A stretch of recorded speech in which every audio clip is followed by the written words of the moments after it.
সামান্য ছোট্ট পাড়া ডোবা আছে দেখুন, এইখানে পুরো মাগুর মাছে ভর্তি। এইখানে জ্যান্ত করে রেখেছে যাতে বাজারে কালকে নিয়ে যেতে পারে। বেশি মাগুর, স্বাদই আলাদা খেতে। কি সুন্দর খেলা করছে মাগুর মাছগুলো দেখুন। আর পুকুরটাই ঢাকা দেওয়া আছে, তার মধ্যে এই ছোট্ট ডোবাতে মাগুর মাছ রাখা আছে, বিশেষ করে পাখির জন্য। পাখি বসে মাছ না খেতে পারে, পুরো পুকুরটাই ঘেরা আছে। আমার এক হাতে টাটকা বাটা মাছ আর এক হাতে মাঠের কুমড়ো, আজকে এই দিয়ে রান্না করি। গরম পড়েছে।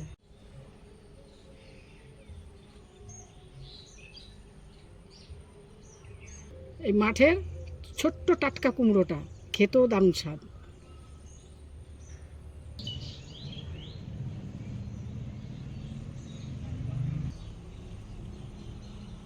রূপোর বাহার এই বাটা মাছ। বাটা মাছটা এবার আমি কেটে নিই।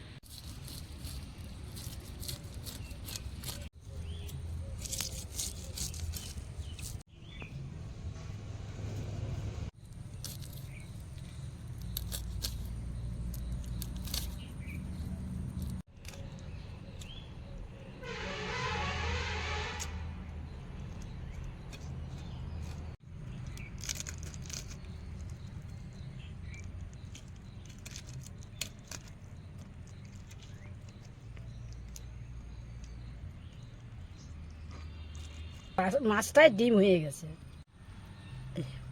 কতখানি ডিম হয়ে গেছে।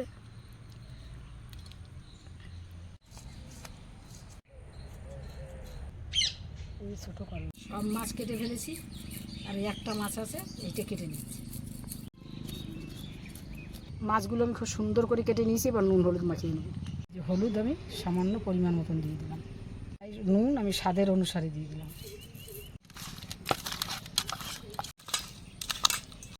এবার আমি কুমড়োটা কেটে নিচ্ছি। ভেবেছিলাম বন্ধুরা যে কুমড়োটা টাটকা হবে, দেখলাম ভিতরে বোকা লাগা। এটা নষ্ট হয়ে গেছে, এটা রান্না করা যাবে না, এটা ফেলে দিচ্ছি। কুমড়ো তো পচা পেলাম, এখন বাঙালির সেরাই আলু নিয়ে এসছি, এই আলু দিয়েই রান্না হবে।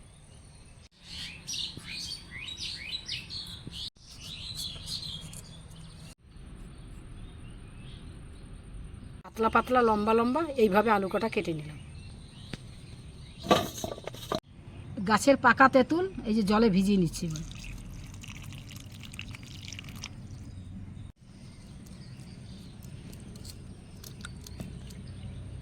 আগুন ধরে গেছে, কড়াইটা চাপিয়ে নিচ্ছি। কড়াই গরম হয়ে গেছে, এবার কাঁচা সরষের তেল দিয়ে দিচ্ছি। কড়াই তেল গরম হয়ে গেছে, মাছ কটা ভেজে নিই।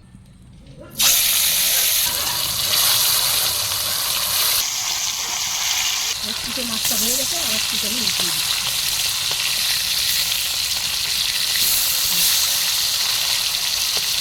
ভালোভাবে লাল হয়ে গেছে।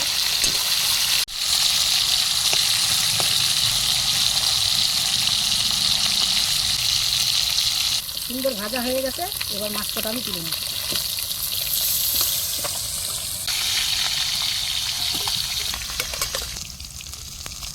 এই মাছ কটাও ভেজে নিচ্ছি।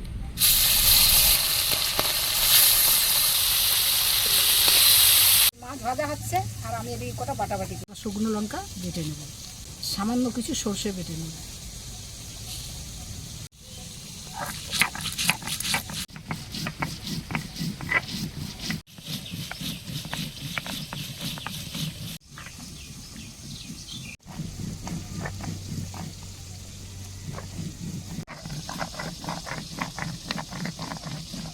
বাটা হয়ে গেছে, এবার মশলাটা তুলে নিচ্ছি।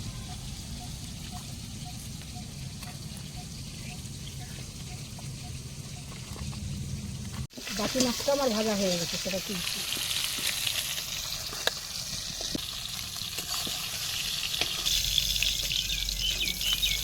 আলু কটা ভেজে দিই।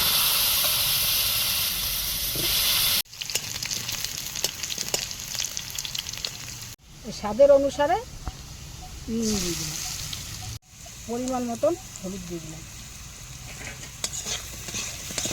এই বাটা মশলা কটা দিয়ে দিচ্ছি।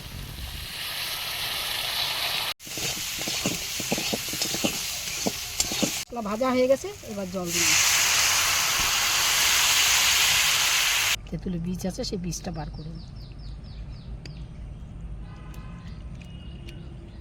সেরকম বিষ নাই, ছাড়িয়ে দিয়েছে।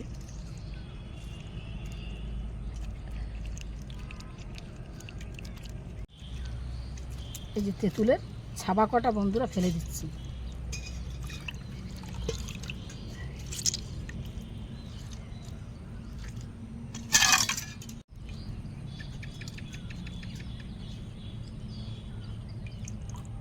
আবার ঝোলে দিয়ে দিচ্ছি।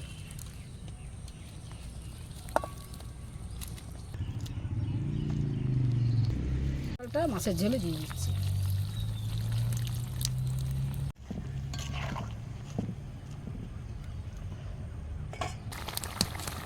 টক আমার হয়ে গেছে, এবার আমি নামিয়ে নিচ্ছি।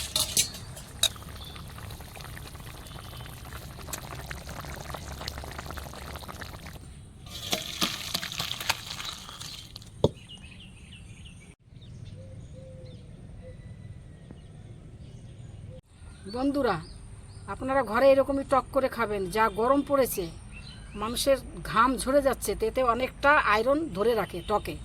তো এই জন্য এইভাবে মাছ আপনারা টক করে খাবেন। আবার আপনাদের সঙ্গে দেখা হবে। ভালো থাকবেন, সুস্থ থাকবেন।